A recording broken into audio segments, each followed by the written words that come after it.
to welcome all of you present here, members of the executive, members of the legislature, members of independent commissions, our members of the diplomatic corps, and friends. This function is not just a part of the traditions and practices of our public service sector.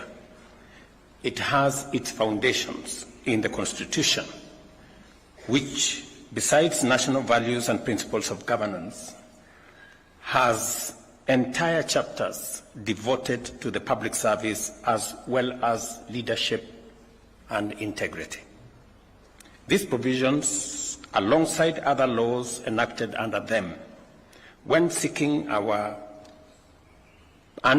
receiving public services, define the expectations and entitlement of citizens. For us, they also set the standard we must uphold at all times in our performance, individually and also collectively. It is important for us to understand that in entering the public service, we are under an explicit and implied binding contract with the people of Kenya to perform the tasks and duties entrusted to us and manage resources under our stewardship to a specific minimum standard set both by the law and by the Constitution.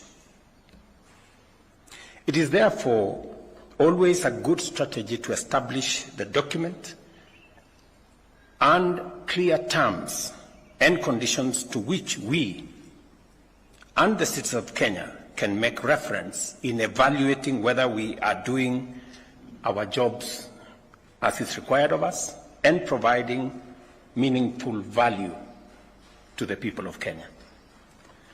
In electing their government, the people express specific expectations and entrust us to deliver fully and also to deliver on time.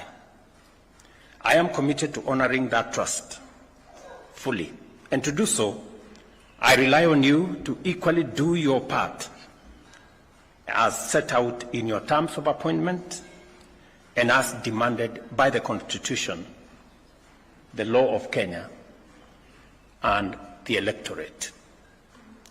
Our performance contract with citizens was formalized upon the inauguration of this administration in our commitment under the bottom-up economic transformation agenda for Kenya.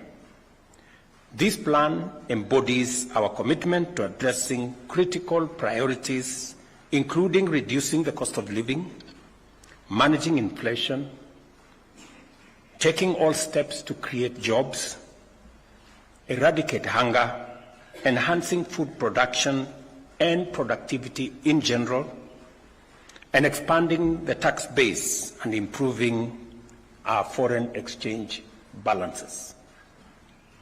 We also pledged to enhance governance, democracy, and the rule of law, protect rights and freedoms, uphold our national sovereignty, and achieve inclusive economic growth. These are the benchmarks by which Kenyans will assess our success. As we sign the second generation ministerial performance contract for the year 2024-25, let us reflect on our commitments, the ones we made, and the weight of the responsibility that we have on our shoulders. These performance contracts are not mere bureaucratic rituals or ceremonial formalities. They represent firm and solemn commitments to implement the inclusive and transformative goals of our plan. I must emphasize, and I encourage you to internalize, the strategic pillars of this agenda and their interconnectedness.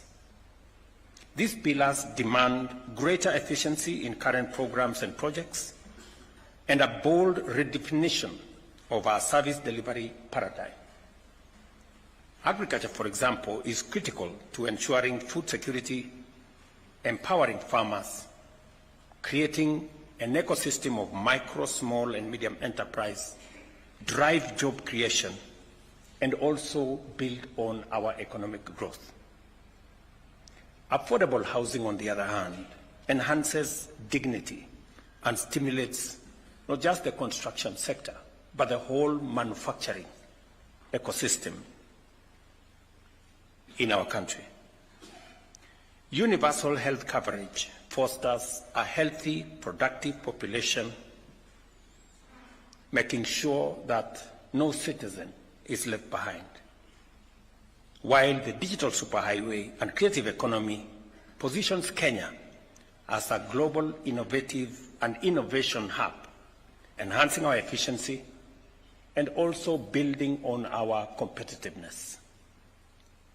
These pillars define my performance contract with the people, which have been directly executed by me and through cabinet secretaries and accounting officers.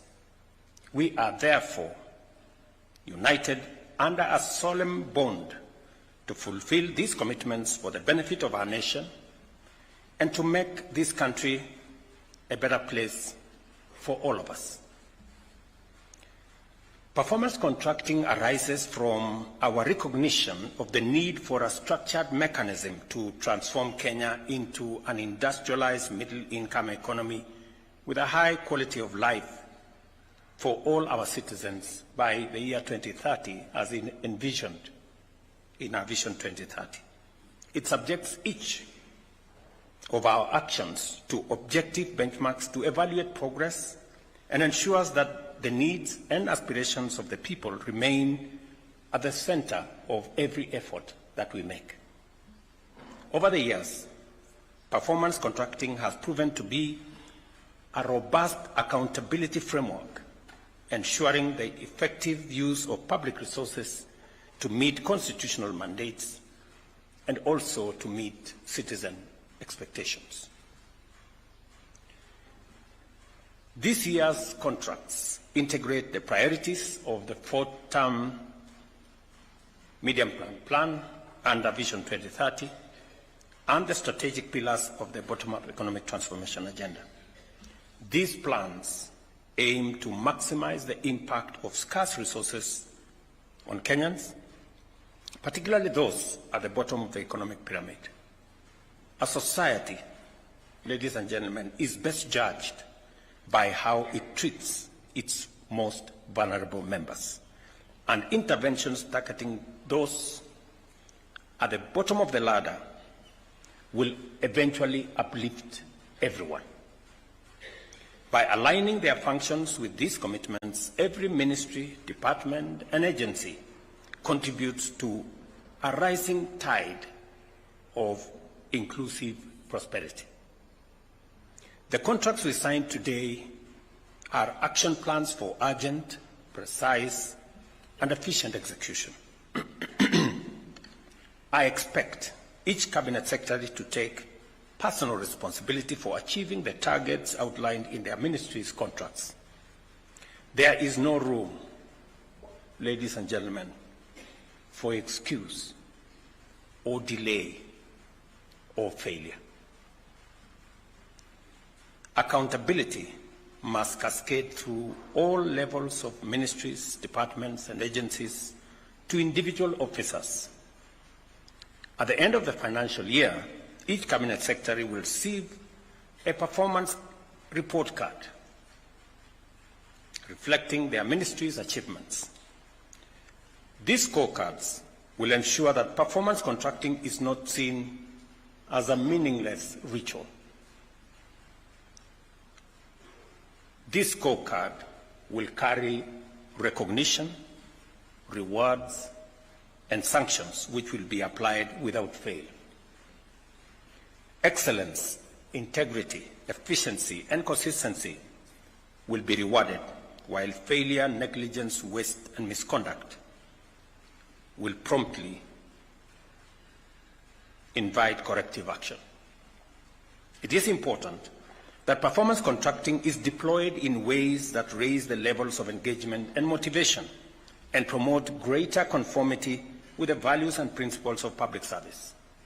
In other words, I fully expect to see continuous improvement in responsiveness, efficiency, and integrity of our officers collectively and individually.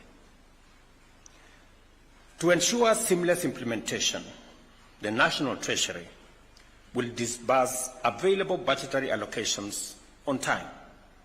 Lack of funds or delay in their release should not be an excuse for failure to serve citizens. Consequently, our planning, budgeting, and execution functions must operate in closer harmony to achieve this goal. After more than a decade, I believe that the time has come to institutionalize performance management. This is why a public service performance management bill is being finalized and will soon be tabled in Parliament. Through legislation, we will entrench accountability and promote the highest standards of service delivery at all levels of government. To strengthen coordination, I have also established an office to focus on performance and delivery management in the Executive Office of the President. Through this office, all MDS will be facilitated to quickly address performance deficiencies and oversee the timely implementation of corrective measures. Performance management is a best practice that must include the entirety of government, and no taxpayer-funded institution should be exempt from the mandate to deliver. I commend constitutional commissions, county governments, and institutions that have embraced performance contracting and urge those that are yet to adopt this framework to do so in the spirit of accountability and conformity with the values and principles of public service.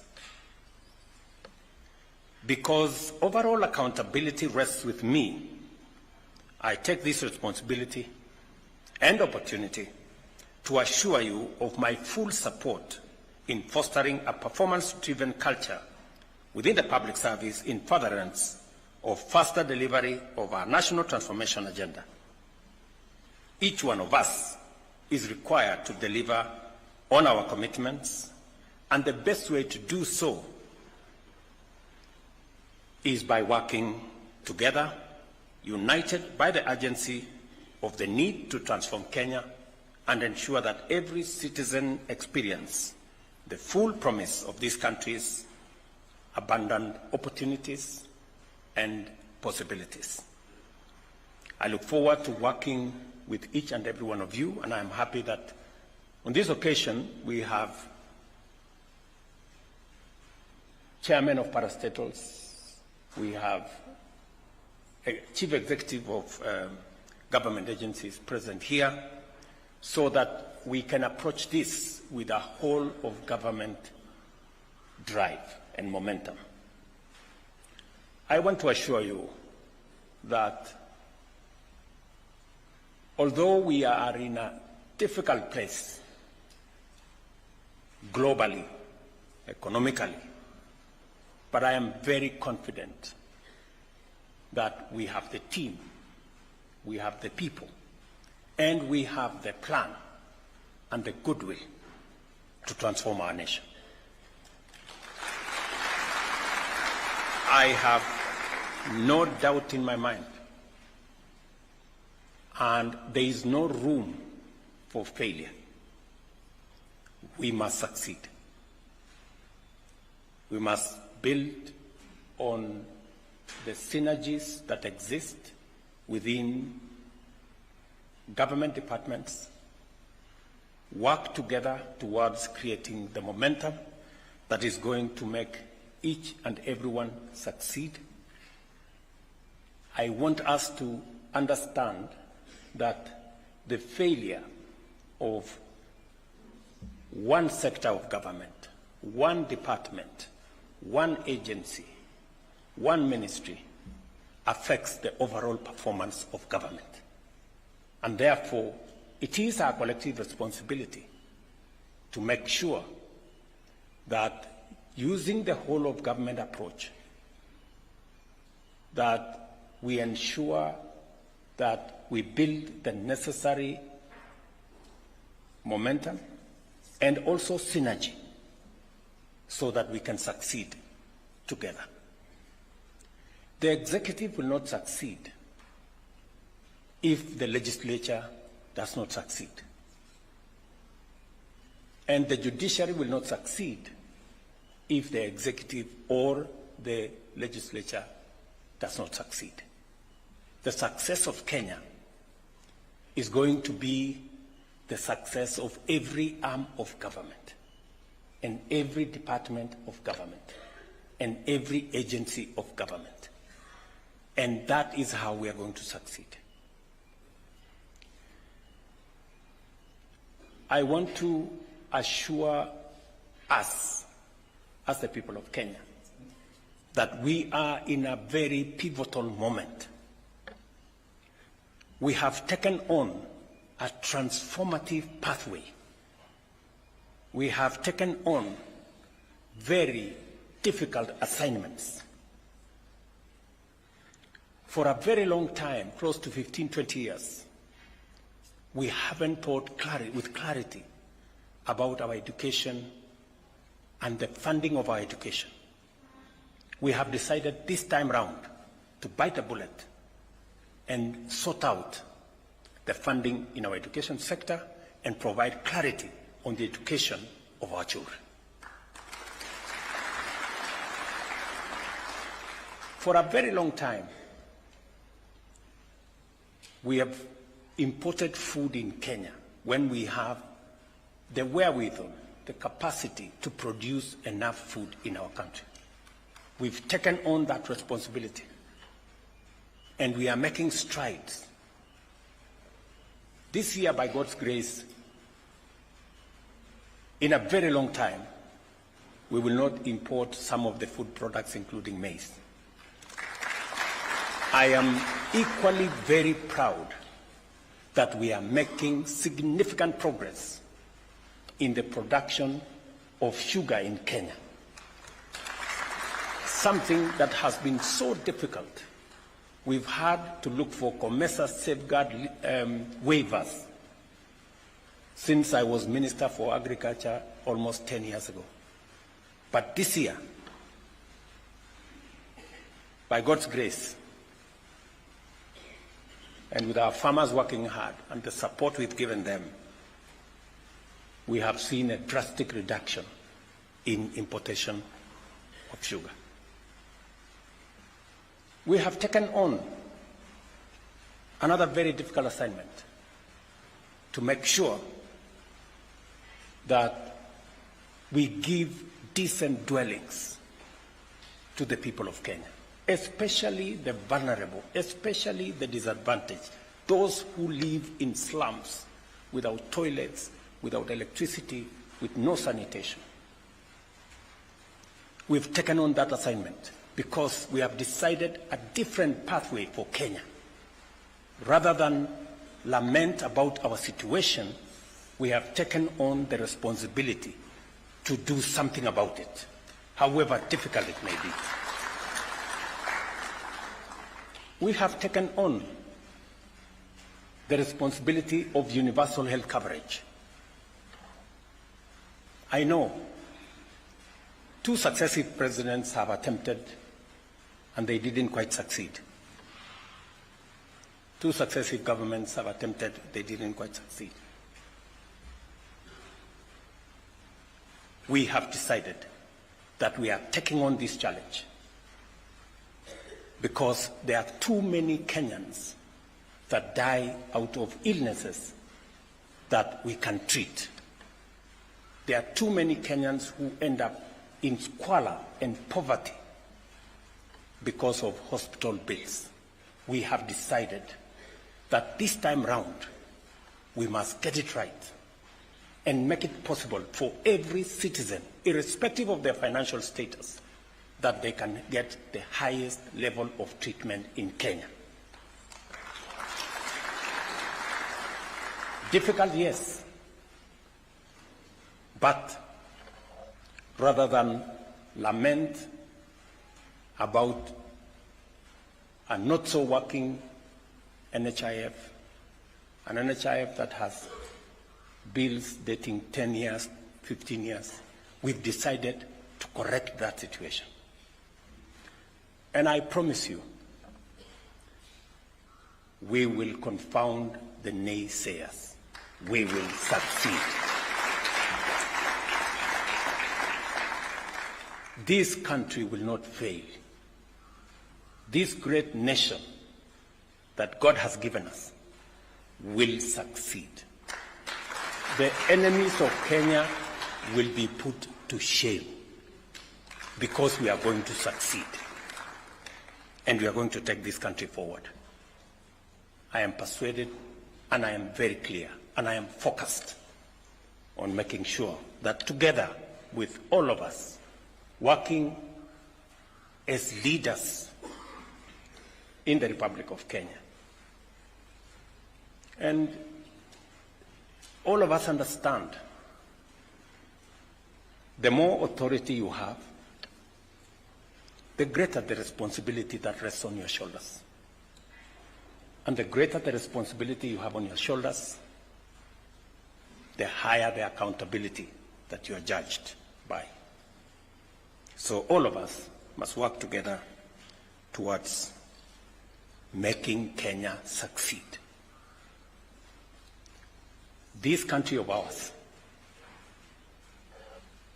this home that God has given us, we must work tirelessly to make it succeed, to make it great, so that we can bequeath the next generation of Kenyans a better country, much more organized country, a country that shares prosperity, a united country.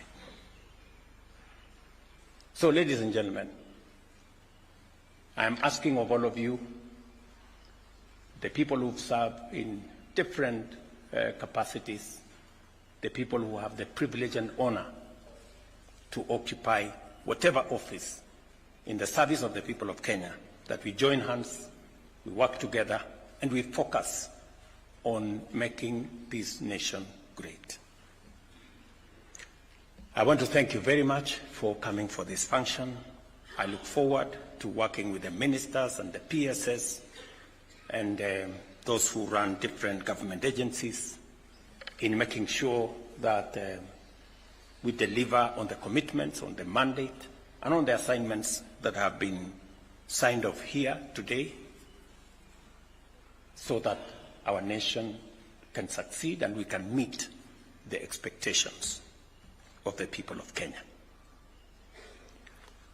We will make the other steps as we go. I'm sure every ministry is going to look at the individual departments and also agencies in the different ministries to make sure that they become part of this whole of government approach in the delivery of our assignment given to us by the people of Kenya. Thank you very much. God bless you all, and God bless our great country, Kenya. Asanteni sana. Another round of applause for His Excellency. Thank you.